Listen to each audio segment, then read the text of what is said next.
राधे कृष्णा, राधे राधे। आज शुक्रवार के दिन मैं आपको एक संतोषी माता की छोटी सी कथा सुनाने जा रही हूँ। आप सभी लोगों को मेरी कथा अच्छी लगे तो प्लीज़ मुझे कमेंट करके ज़रूर बताएं, लाइक करें, ज़्यादा से ज़्यादा आप लोग शेयर करें, मेरे चैनल को सब्सक्राइब करें और मुझे बताएं आप लोग मुझसे क्या सुनना चाहते हैं। राधे कृष्णा, राधे राधे, जय संतोषी माँ। एक गांव में एक बुढ़िया रहती थी। उसके 7 पुत्र थे। 6 कमाते थे, एक निकम्मा था। बुढ़िया माँ 6 पुत्रों की रसोई बनाती थी, भोजन कराती थी और पीछे से जो कुछ बचता सो 7वें को दे देती थी। परंतु वह बड़ा भोला भाला था, मन में कुछ विचार न करता था। एक दिन अपनी बहू से बोला, देखो देखो, मेरी माता मुझे कितना प्यार करती है, कितना दुलार करती है।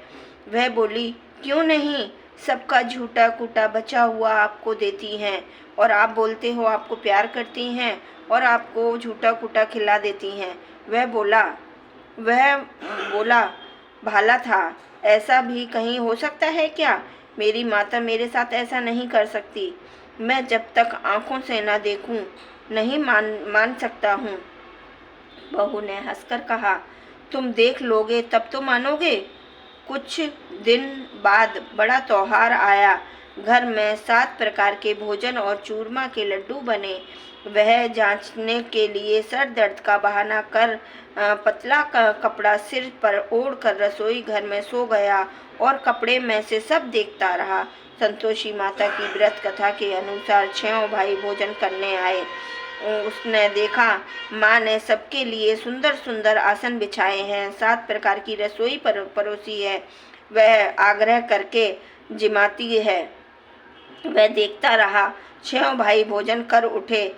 तब माता ने उसकी झूठी थालियों में से लड्डू के टुकड़ों को उठाया और एक लड्डू बनाया। झूठन साफ कर बुढ़िया माँ ने एक थाली लगाकर 6 भाई का झूठा कूटा और उसको उसके आगे ले गई भोजन करने के लिए। अब तू ही बाकी है, उठ, कब खाएगा, भोजन कर ले। वह कहने लगा, माँ मुझे भोजन नहीं करना है, मैं परदेश जा रहा हूँ। माता ने कहा, कल जाता है तो आज ही चला जा। वह बोला, हाँ हाँ, आज ही जा रहा हूँ। यह कहकर वह घर से निकल गया। चलते समय बहू की याद आई। वह गौशाला में उपले बना रही थी। वह जाकर उससे बोला कि दोहा, हम जावें परदेस को आगे कुछ काल, तुम रहियो संतोष से धर्म अपनो पाल। वह बोली, जाओ पिया आनंद से हमरो सोच हटाए, राम भरोसे हम रहें, ईश्वर तुम्हें सहाय। दे निशानी अपनी देख धरू मैं धीर, सुध हमारी मत बसरियो रखियो मन में मन गंभीर।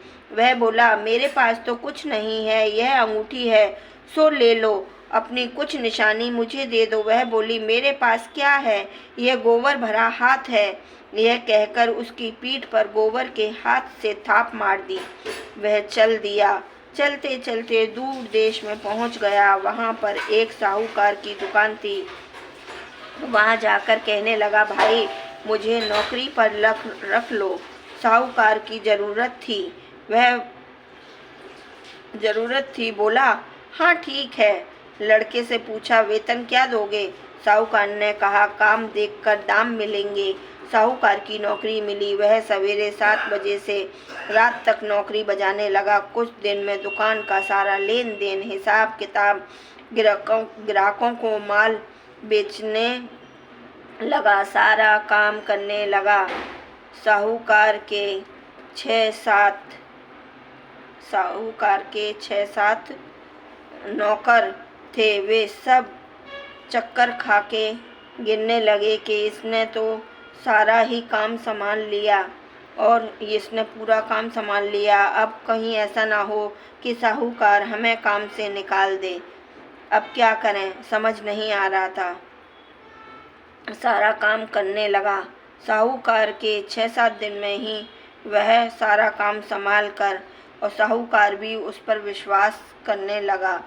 साहूकार की दुकान थी, वहाँ जाकर करने लगा। साहूकार ने कहा, काम देखकर तनख्वाह मिलेगी। उसने कहा, सेठ जी आप जैसा ठीक समझो। साहूकार ने कहा, हाँ ठीक है, मिल गई। साहूकार की यहाँ नौकरी मिल गई। वह वहाँ दिन रात काम करने लगा। कुछ दिन में दुकान का लेन देन, हिसाब किताब, ग्राहकों को माल बेचना, सारा काम करने लगा। साहूकार के 7-8 नौकर थे। सब चक्कर खा के गिरने लगे, लेकिन उसने अपना लगन, परिश्रम और ईमानदारी से सभी को पीछे छोड़ दिया। उसने काम किया, फल मिला। सेठ ने भी उसका काम देखा। 3 महीने में ही उसे मुनाफे का साझीदार बना दिया। परिश्रम करते करते 12 वर्ष बीत गए। वह नगर की नगरी में सेठ बन गया और सेठ अपना सारा कारोबार उस पर छोड़कर बाहर चला गया। इधर उसकी पत्नी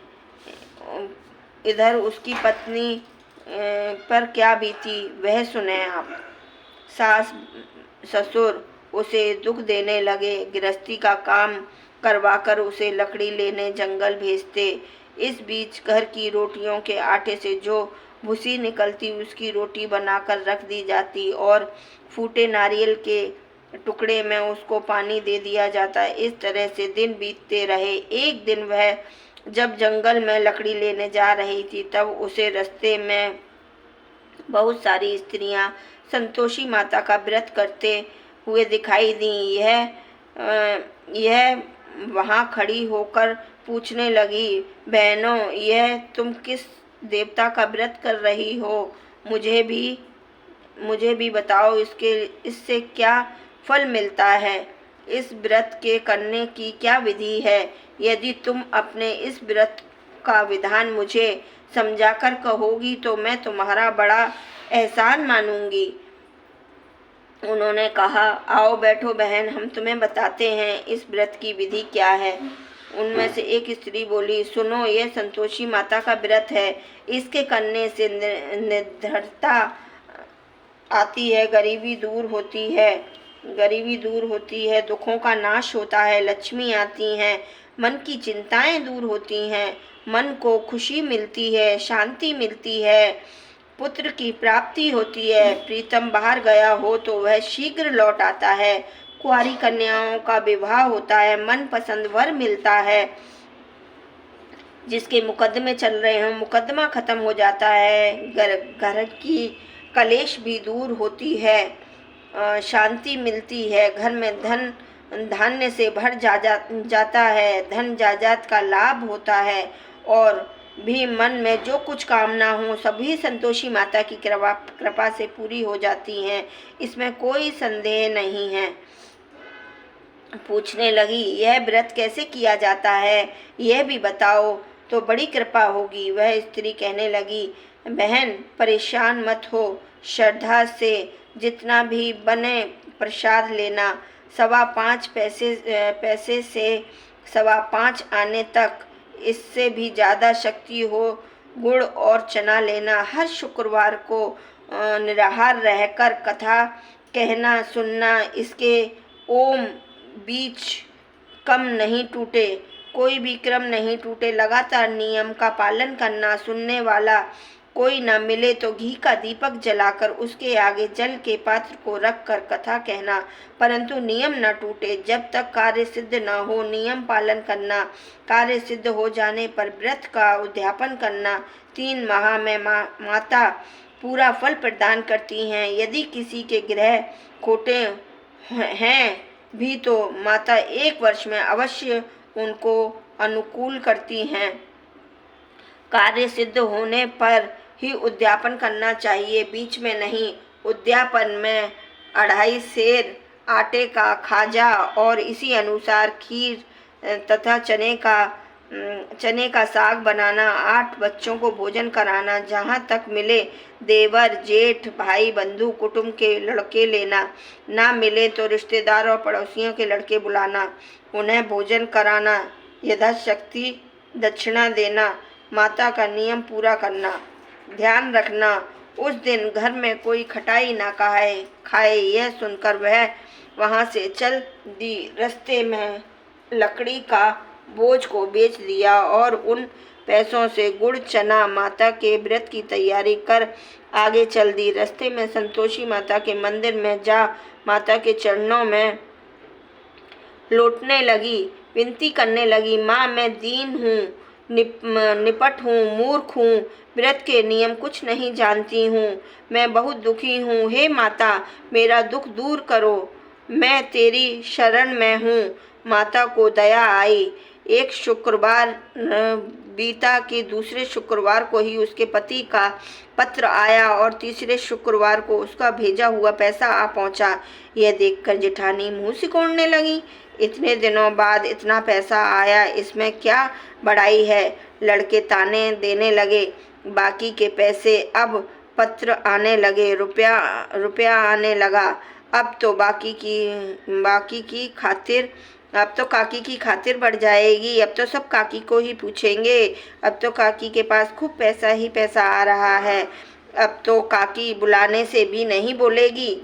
बेचारी सरलता से कहती है, भैया पत्र आए, रुपया आए, हमें इन सब से क्या लेना देना, हमारे लिए क्या अच्छा है। ऐसा कहकर आंखों में आंसू भरकर संतोषी माता के मंदिर में जाकर चरणों में गिर के रोने लगी। माँ मैंने तुमसे रुपया पैसा नहीं मांगा था, मुझे पैसे से क्या काम, मुझे तो मेरे सुहाग से काम है। मैं तो अपने स्वामी के दर्शन और सेवा मांगती हूँ। तब माता ने प्रसन्न होकर कहा, जा बेटी तेरा स्वामी जल्दी ही आएगा। यह सुन खुशी से बावली हो घर पर जाकर काम करने लगी। संतोषी माँ विचार करने लगी, इस भोली भाली से मैंने कह तो दिया है कि तेरा पति शीघ्र आएगा, पर आएगा कहाँ से। वह तो इसे सपने में भी याद नहीं करता है। इसे इसकी याद दिलाने तो मुझे ही जाना पड़ेगा। संतोषी माँ ने उस बुढ़िया के बेटे को सपने में समझाया, पुत्र तेरी घरवाली कष्ट उठा रही है। यह बोला माता तब वह बोला, माता यह तो मुझे भी मालूम है, परंतु क्या करूं, वहां कैसे जाऊं। परदेश की बात है, लेन देन का सारा हिसाब किताब है, कोई जाने का रास्ता नजर नहीं आता है। आप ही कोई राह दिखाएं मुझे। अब आप ही कृपा करें, आपकी ही कृपा करने से सब कुछ होगा। माँ मैं कैसे जाऊं। माँ कहने लगी, सवेरे नहा धोकर संतोषी माता का नाम ले, घी का दीपक जलाकर दंडवत कर दुकान पर जाकर बैठना। तेरे देखते देखते तेरा लेन देन चुक जाएगा, जमा माल बिक जाएगा, सांझ होते ही धन का ढेर लग जाएगा। वह अगले दिन सुबह सुबह जल्दी उठा, नहा धोकर पूजा करके संतोषी माता के मंदिर में घी का दीपक जलाकर दुकान पर गया। वे सब उसकी बात सुनकर उसकी खिल्ली उड़ाने लगे। वे कहने लगे कि कहीं कोई सपने की बातें भी सच होती हैं क्या। एक बूढ़ा व्यक्ति वहाँ आया। वह बोला, देखो भाई मेरी बात मानो, इस तरह साँच या झूठ कहने के बदले देवता ने जैसा कहा है वैसा ही करना। तेरा क्या जाता है। बूढ़े की बात मानकर नहा धोकर उसने संतोषी माता को प्रणाम किया। फिर भी दीपक जलाकर दुकान पर जा बैठा। शाम तक धन का ढेर लग गया।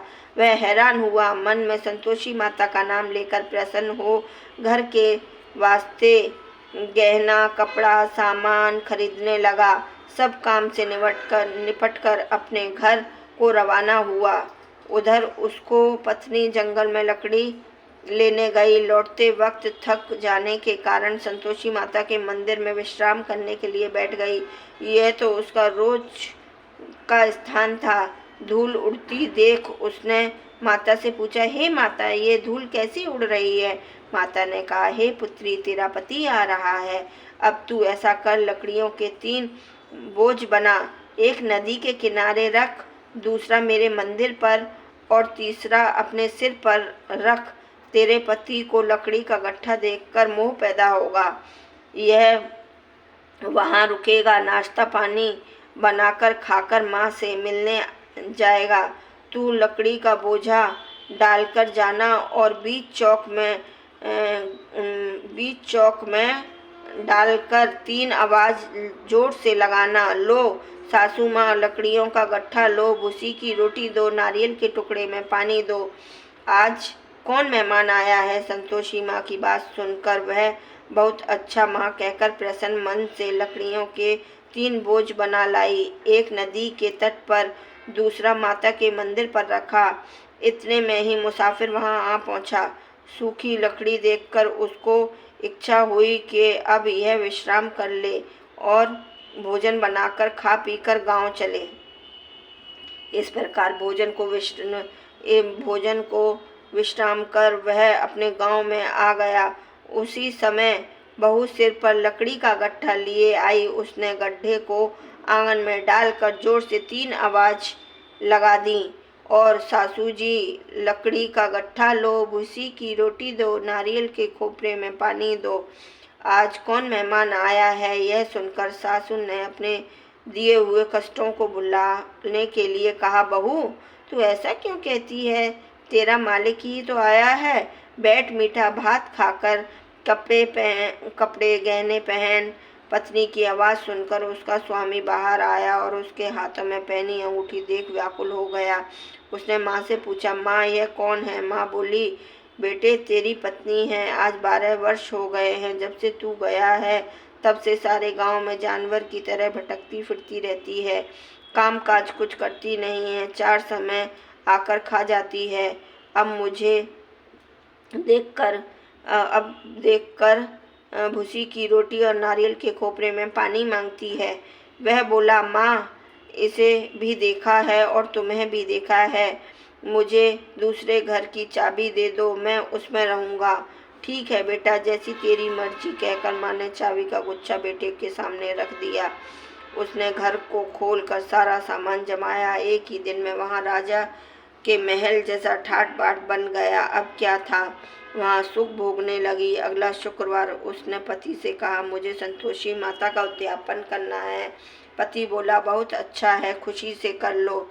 वह उद्यापन की तैयारी करने लगी। जेठ के लड़कों को भोजन के लिए कहने गई। उन्होंने मंजूर किया, परंतु पीछे से जेठानी ने अपने बच्चों को सिखाया, देखो रे देखो, भोजन के समय सब लोग खटाई मांगना, जिससे उसका उद्यापन पूरा ना हो।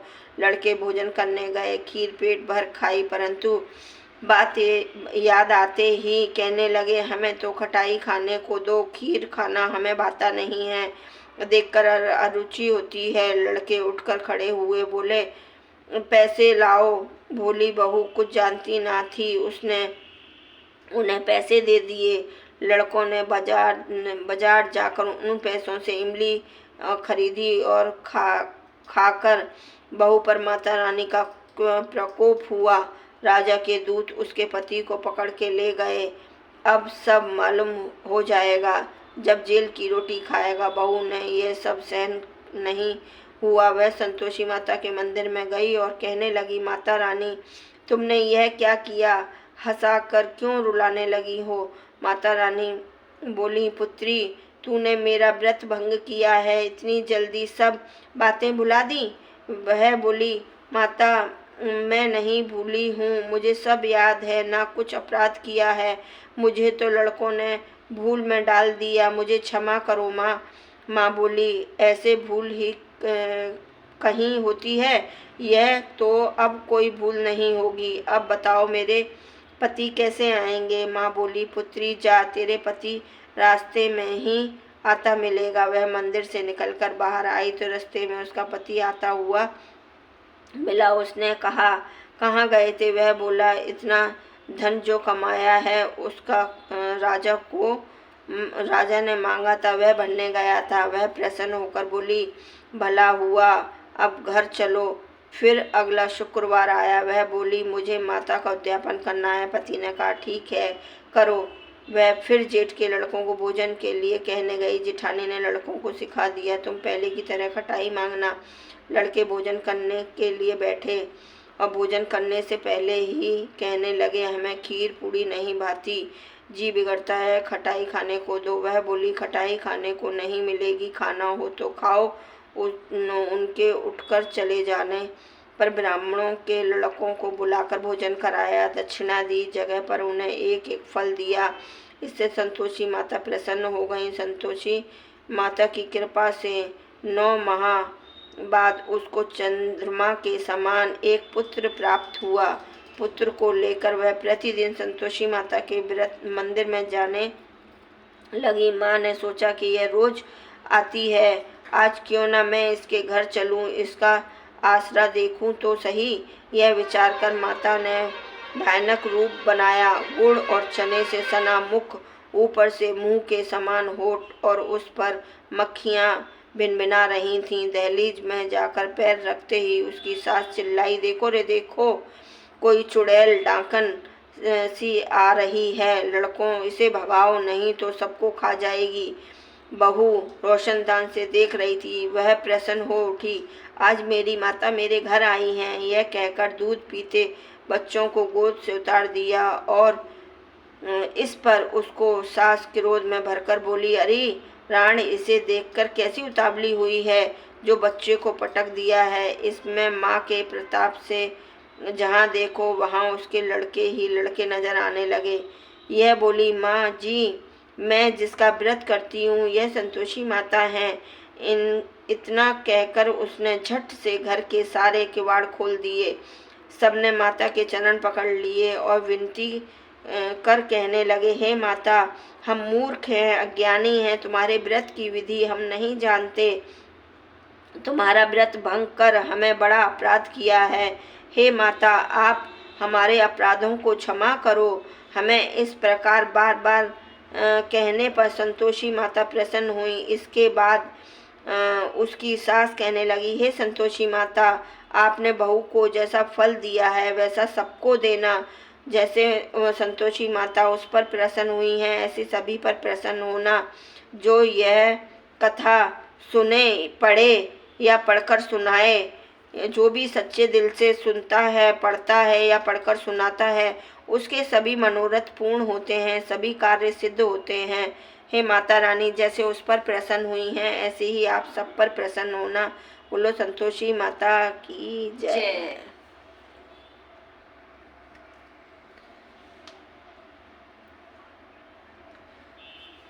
राधे कृष्णा, राधे राधे। कथा यहाँ समाप्त होती है। आप लोग सभी इस कथा को सुनें और ज़्यादा से ज़्यादा आप लोगों को शेयर करें, पढ़ें। इस कथा से हमें यही शिक्षा मिलती है कि हमें दूसरों का